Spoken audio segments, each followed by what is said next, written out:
I love how Joe PYFER acts like that injury that he got in the Contender Series was supposed to put him out forever, like he had been paralyzed or something. Let's fucking play that Joe PYFER injury thing. Yeah, you know what? Let's watch a Joe PYFER. Let's watch a Joe PYFER interview. Like, your fellow guys in the division are looking at you like, who's this guy? Why does he deserve that? Do you feel like this puts a target on you even more? Fuck him. Why do I care? I mean, the target on my back building up in this guy. was people discrediting Dana White saying be Joe PYFER without understanding the message that I interpreted it as. I don't think it was be me fight-wise. It was be Joe PYFER. The kid got turned away, broke his arm, almost 2 years out. My career was supposed to... No, it was fight-wise, Joe. It was fight-wise. Listen, a little bit of it was like, work your way back, always, claw, tooth and nail to get to where you want to be. I get it. But it was mostly fight-wise. It was Joe PYFER going out there, knocking someone out and having an entertaining performance, and Dana White wanting to make sure that these fuckers wouldn't ruin the Dana White Contender Series with boring performances. Okay? That was a big part of it, too. To be over, okay? Over. Oh. Not fucking hurt. Over. I had to get 2 major surgeries. I was told I had a 30% chance of success. What does that even mean? What is this, like, terminal illness? 30% chance to survive? Dude, you had an arm injury. Your arm broke. Like... That's a pretty common thing, right? Now, my arm never broke, but come on. My career was supposed to be over, okay? Over. Not fucking hurt. Over. I had to get 2 major surgeries. This guy, man. Dude, you were freaking ready to go a year later, acting like his injury was a life-changing injury. You were not paralyzed, bro. Your arm got messed up. You had a little bip and bop. It was a little inconvenience. No, I'm joking. It was a serious injury. But still, the point that I'm making is this guy's acting like his head fell off.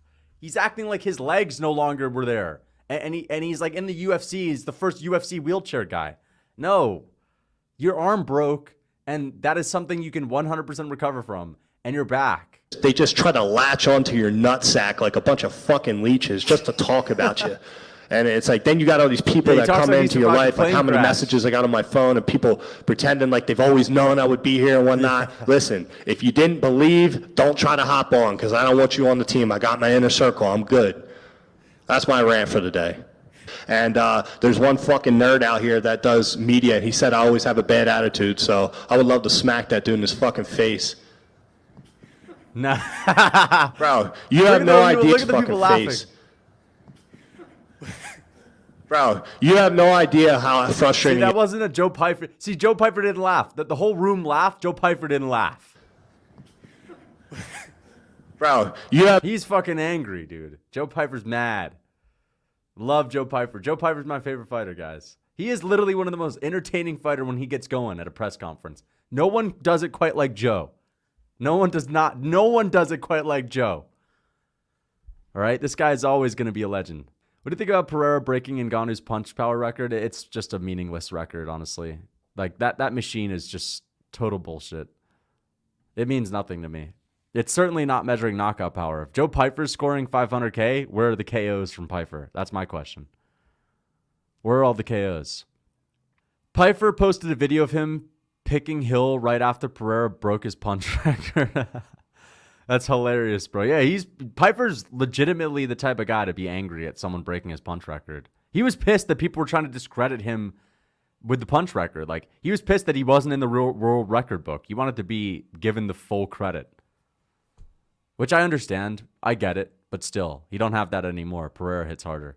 Pereira's the new strongest man on the planet. Whoever has the punch record is the strongest man on the planet. Strongest guy in the world. Fair enough. Listen, I still think PYFER's stronger than anyone. PYFER, if you get PYFER wound up, he's probably at least scoring 500K on that punch machine. So I have a hard time believe PYFER's not the strongest man on the planet to this day still. He could probably compete in World's Strongest Man. Literally, Joe PYFER, he could 100% do a World's Strongest Man plane tug. I could see that the amount of rage that this guy has, he would 100% be able to tug a plane. This motherfucker could tug a plane with one finger, bro. With this rage. If he's salty enough. Yeah, he could. He could easily do it. You know? I'd love to see him get in there. Because, yeah, he's a terrifying guy. Depends on the salt in the steak that day. That's true. But apparently Joe Pyfer's hopped off of the steak. He's just eating salt these days.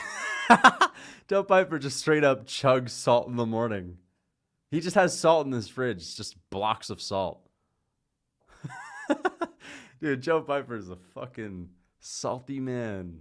He's a salty guy.